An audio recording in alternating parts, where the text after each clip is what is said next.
Magandang araw mga bossing. Magandang araw mga bossing. Sa video na to mga bossing, yung mga nagdi-DIY ng PCP, bumibili ng receiver, paano magbuo, paano maglagay ng regulator mga bossing. Ito. Meron tayong receiver, tanggalin ko muna yung hand grip, yung trigger mechanism. Ito mga bossing, tatanggalin ko.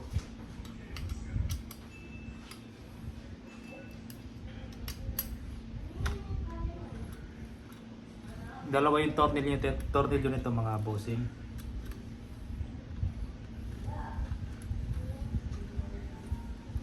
Yan, mahaba buko, tinakpan ko. Parang may kamukha ako nung tinakpan ko mga bossing. Ayun o, yung unit nyo sir.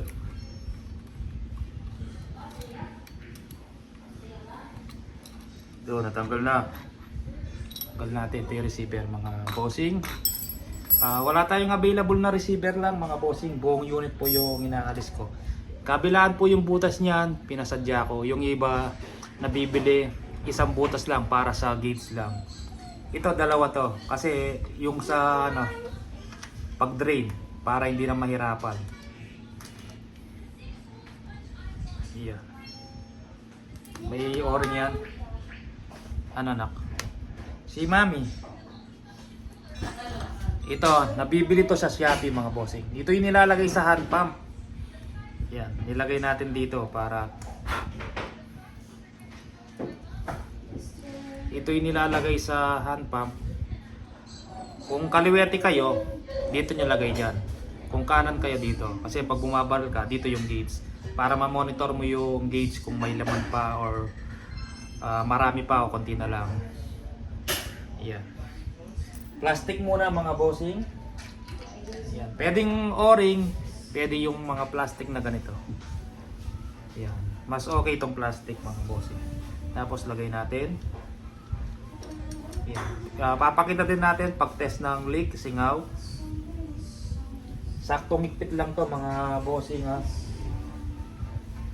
Saktong higpit lang, huwag sobrang higpit. Baka ma-lost thread. Pag ramdam yung mahigpit na, konting pihit na lang mga bossing. Tapos sa kabila, plastic din. Yan. Tapos gauge mga bossing. Glow in the dark po yan mga bossing. Yung nilalagay natin.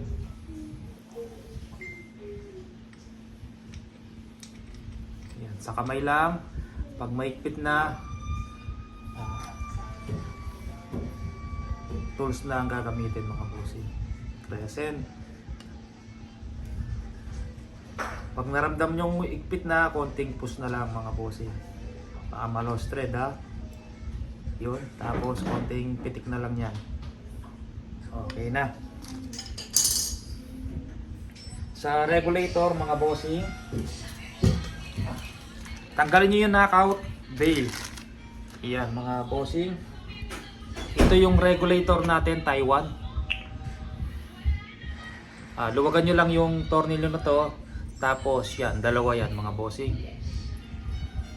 Kasi may mga receiver yan. Diretso yung receiver nyan mga bossing. Yung butas parang power plenum na yan. Walang magpupus dito para lumabas yung hangin. Yan. Yung ibang receiver, meron yung mga JVC. Hindi kasi diretso yun, putol. Putol siya dito. Tapos may matilos. Pag sinagad mo, tatama yung parang patusok, tatama dito. At bubuksan niya yan para lumabas yung hangin papasok sa receiver. Yan, mga receiver, mga bago ngayon, walang ganon. Tsaka mas okay yung wala para mas mabilis yung balik ng gauge. Nadidelay kasi pag meron to Pag pinutok mo yung gauge, bababa yan, no? Bago bumalik, ang tagal. Delay. Mas maganda pag wala yun, pag putok, agad balik po siya. Mas maganda yung read ng gauge, yung may tawag doon, basta yun na yun mga bossing, mas okay wala siya. Kahit may yung receiver nyo na may pin na tutusok dito, mas maganda wala na to. Para mabilis po yung read ng gauge, gauge. At yung pasok ng hangin. Nakaka-delay lang po kasi to mga bossing. Tanggalin nyo to. Yan, push nyo mga bossing dito. Kahit hindi nyo push, ilahin nyo lang ng ganito. Yan, alog-alog nyo. Yun, tapos ito siya. Ito yan. Tanggalin nyo na to mga bossing. Tapos yung spring nandito. Yun, spring. Yun yung spring. Tanggalin nyo na. At ibalik nyo. Yan, ibalik nyo yan mga bossing. Ito, meron na siyang o-ring dito. Nilalagyan ko pa ng o-ring para dalawa. Siguradong walang kasingaw-singaw mga bossing. Check natin kung may kasukat pa siyang o-ring. Naubos kasi. Yun, meron pang isa. O-ring, lalagyan ko pa siya. Yan. Ikot-ikutin nyo lang tapos ayusin nyo para hindi palipit yung o-ring. Meron na siyang o-ring dito. Meron pa siya doon. Para doon sa loob at para dito sa labas. Yan. Pasok natin mga bossing. Sa kamay lang yan, pagigpit. Huwag nang gumamit ng tools. Yan. Pag maigpit na sa kamay, okay na yan mga bossing. Lagay nyo to. Ang kagandahan ng Taiwan nito mga bossing. Pag kasi ano yan, China, niluluwa niya yan pag hindi lapat na lapat. Kunyari yan no. Hindi naka lapat na lapat no. Sagad na yung clearance niya dito tsaka sa kabila itong guhit na to. Pero hindi nakatono. Kailangan niya nakaganyan. Iyon, ganyan. Yan. Para yung barrel pag nag-refill ka dito, pag tumingin ka dito. Yan, ganyan ang tamang tono ng regulator. Ngayon, pag Taiwan, China yan, ganyan, may siwang yan mga bossing. Luluwa niya yung o-ring. Ganon yung China, pangit. Kailangan ni-replace mo yon na dapat pag sinagad mo, nakatono na, magbabawas ka. Itotorno mo, papildiliya, iliya mo mga bossing. Ito yung liliyain. Yan, para makuha mo yung tono mga bossing ng regulator, liliyain mo to or itotorno mo, i-replace para maging ganito yung forma ng regulator mo, ganyan. Hindi kagaya ng Taiwan mga bossing. Yan. Yan, sagad siya. Itotono natin. Kahit may siwang yan, hindi niya iluluwa yung o-ring. Yun ang kagandahan ng Taiwan. Pag ganyan sa China, tinono mo siya ng kanyan, hindi sagad. Pag nirefill mo, iluluwa niya, laging singaw. At ang problema, sa China, dito no, nakatune na mga bossing, ikpitan mo to, sakto lang, dapat pantay yan. Kabilaan. Pag sumaganda, konting ikpit, tapos kabila, konting ikpit. Sa China, pag hindi balance yan, yung o-ring may singaw na. Parang hindi magpapantay. Ganong kaselan yung China at saka pangit. Hindi mo matono, kailangan mo pang i-replace. Yan mga bossing ha. Yan, nakalagay na, nakatono na mga bossing. Ngayon, sa pag-test ng leak, hindi ako nagaano mga bossing eh. Pasok natin to. Hindi ako naglalagay ng bottle tank. Sayang yung hangin, tsaka maraming uubusin na hangin bago mapuno ng 2,000 PSI. Ito yung ginagamit ko mga bossing. Iyan.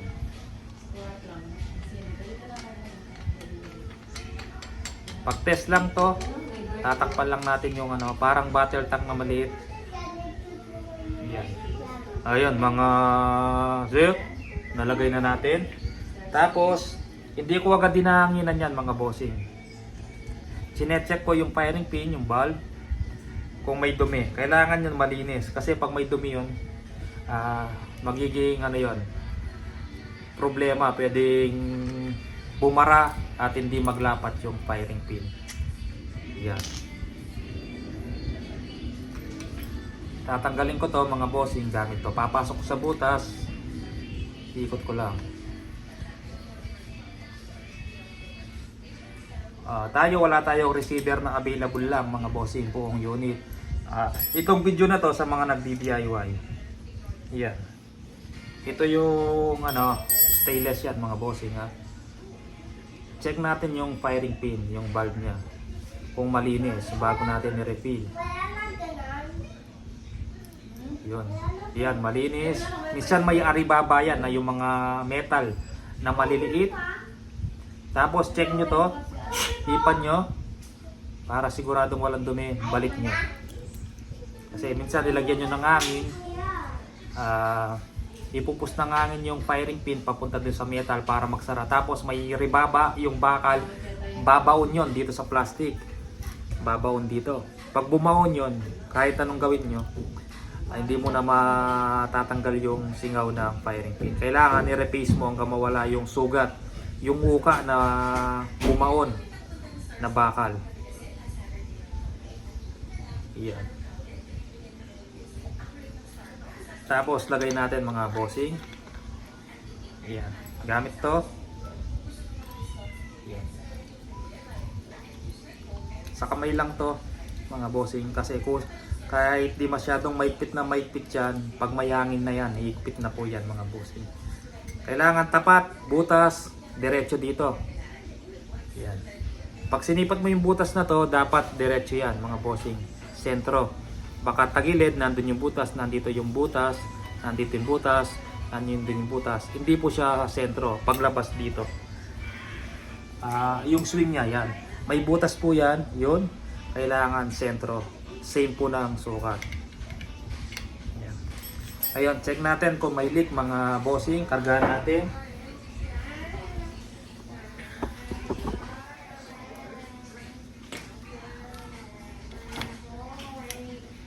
Yan. 2,000 PSI.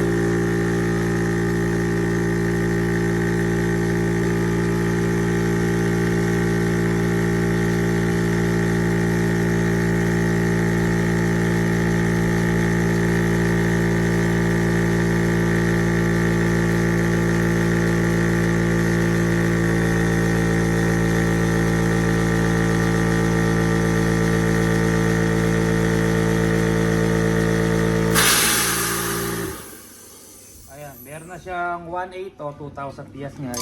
Ayun, test mo kung may singaw. Yan, pag bumubula dito, firing pin mga bossing. Yan, oh. Pag dito lumalabas, yung firing pin. Pag may singaw dito, bumubula, kuha ka ng plies, vice grip, ilayin mo, ikot-ikotin mo, pahila. Hanggat maglapat yung plastic doon sa bakal. Yan, hilahin mo lang mga bossing. Yan, ulit-ulitin mo hanggang mawala. Pag di nawala, i-replace mo. Yung ano, sa torno, pa-replace mo. Kailangan torno pantay na pantay. Ibabad mo sa tubig, makikita mo kung may bulatong gauge, konting ikpit lang. Kung may bulato, konting ikpit lang. Dito, ayan. Dito sigurado wala naman kasi bago yan. Minsan, wala pa akong na-encounter na sumingaw na quick fill at gauge dito sa mga bagong regulator. Yan, meron doon sa mga nire-repair na. Minsan, nakakalik siyempre bagong repair. Pag bago, wala pa. Yan, meron siyang 1.8 PSI, babad mo sa tubig. Yan, pag okay na, walang singaw, o pag may singaw, ito yung kagandahan nito, i-drain mo lang sa kamay. Yan, drain mo lang sa kamay, mabilis mga bossing, mawala yung hangin. Hindi kailangan yung iba, pinuputok-putok, hanggang maubos yung hangin. Madaling masira to mga bossing, yung firing pin na to. Kakaputok.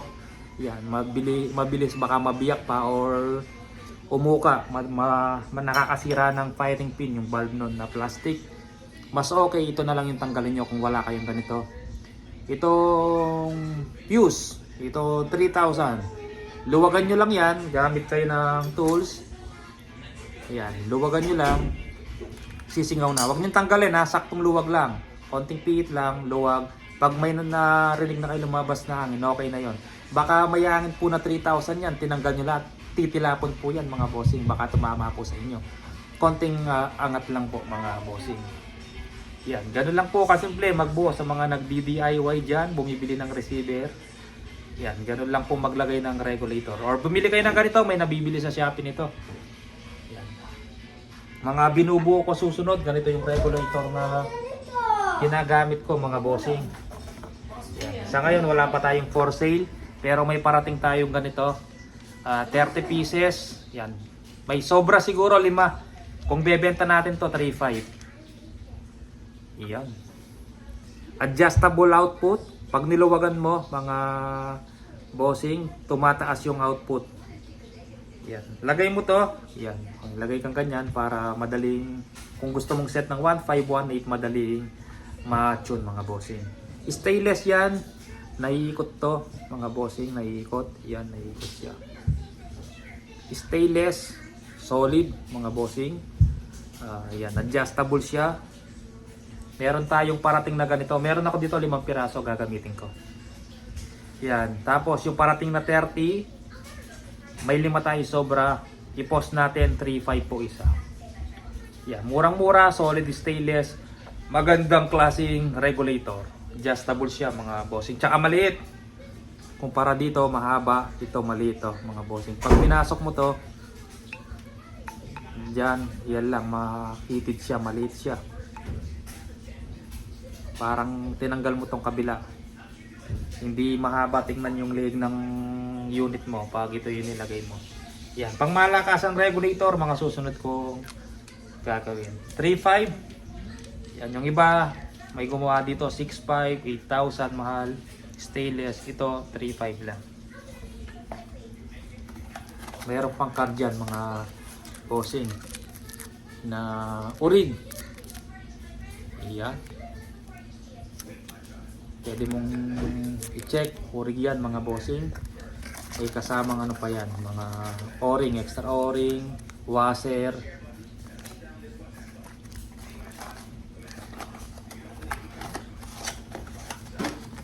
Sige po, mga bossing, maraming salamat po. Okay, maraming salamat po.